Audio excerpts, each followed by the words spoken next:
I'm back. Apparently I can't stay away. I wanted to make a quick video about large-scale virtual workshops because someone asked me a question about how to run one. They were using a tactic from another pip deck. So David and I wrote strategy tactics, but there are other pip decks like workshop tactics.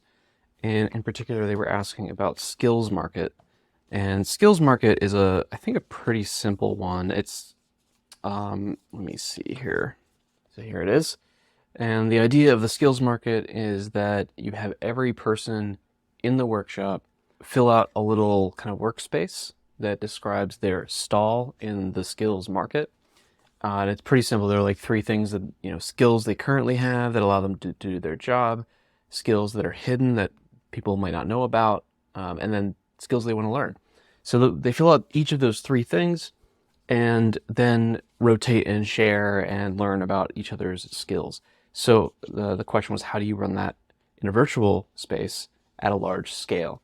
And when I say large scale, I am thinking like 70 plus people, up to like maybe 300 or 400. So pretty big.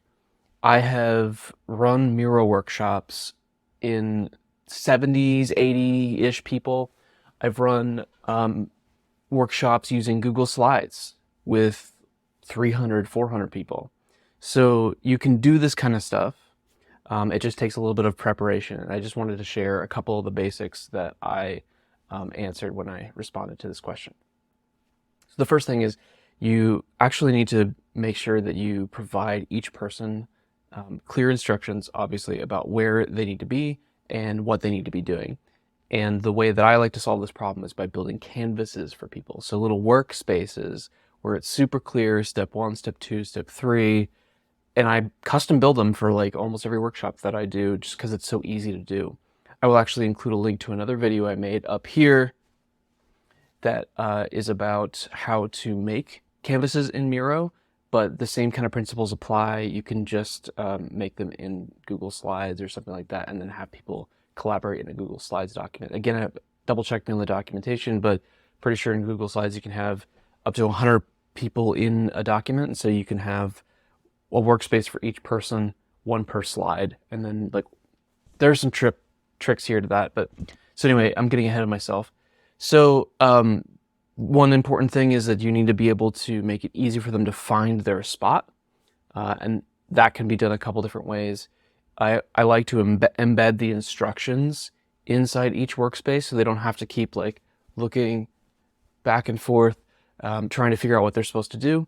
And that's what the canvas is supposed to do. It's like, here's what you're supposed to do. Step 1, think about these things, answer these questions. Step 2, so on and so forth, instead of having to go back and reference a slide or something like that. And then for this particular exercise with the skills market, I was thinking about, well, how are we going to get them to browse the skills market, especially when you have like a lot of people on the call? And of course, the answer is breakouts.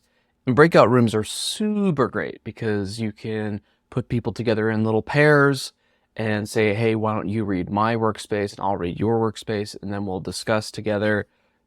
Very simple, right? And then you just do a couple rounds of that, where maybe you give people like 5 to 7 minutes. Probably better to do like 7 minutes. And do a couple rounds of that so everyone gets to kind of cross-pollinate and see each other's stuff. And like, so you can design these things and using basics like breakout rooms and a collaboration space with workspaces to run large-scale workshops pretty easily. So then maybe some of the specifics would be good here. So two things that I'm thinking about, or two tools I've mentioned, are Miro and Google Slides. For Miro, there's one kind of performance consideration that I need to mention because in my experience, when you have like 70 plus people in the single Miro board and you've made a canvas for each of them or have a lot of moving parts, it can actually slow down and lag out the board a little bit. Maybe that's changed in the last few years, I don't know. But I have a trick, and I'll put another video up here to tell you about how to solve that performance problem. Long story short, if you have a bunch of workspaces and each workspace has a bunch of parts, that can slow things down. And so what you want to do is kind of like flatten the workspace into just an image that you drop in and then just copy. And it reduces the number of moving parts in the Miro board, and performance seems to improve when you do that. The other thing I would think about is that when it comes to the organization, like how do people find their workspaces? In Miro, I like to sometimes do like a grid system where it's like A, B, C, D, E across the top, 1, 2, 3, 4, 5 across the side. And so then you use the grid to kind of like locate your spot. Sometimes it makes sense to like give people like an organization, like find the one that you've been assigned, find the workspace you've been assigned. More often, I find it helpful or at least useful just to kind of let people figure it out. And so I'll put like a place for them to put their name and say like the first thing you need to do is claim a workspace, put your name in the sticky note so everyone else knows it's yours. And then people will usually figure themselves out. And it's important to have way more workspaces than you have people, just so there's plenty of space and it's easy to find stuff. Not way more, like enough. So there's plenty to like work around. In Google Slides, if you need to help people find their workspace, and again, it's like one slide per workspace or something like that, I've found it useful to have like an alphabetized system. So by last name, surname, and so A is first, last names just start with A, and so on. And then like making it really prominent in the top right or something like that, so they can like skim through until they find their name and just go down. And the other thing that we found helps is kind of like how you've seen in various queue systems at like events and things like that. There will be like a divider for like A through F and G through L and M through Z. Like have those kinds of like interestingly colored dividers between sets of slides so that people can quickly navigate. Oh, wait, right, we're in the A to M section. I need to go find the next colorful slide that's for N through Z or whatever. And that helps them kind of place themselves in the overall like layout. So that's pretty fast. Okay, this is just sort of a random set of tips on large scale workshops in virtual environments. There's a lot more to it. There's a lot to consider and think about.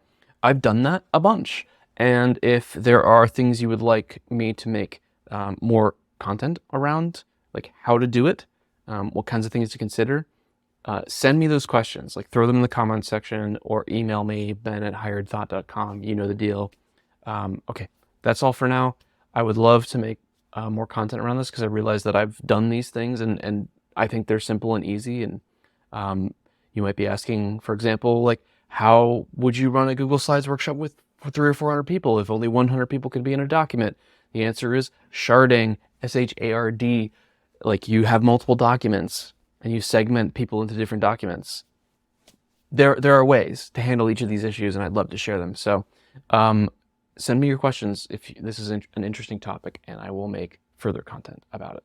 Thank you, and goodbye.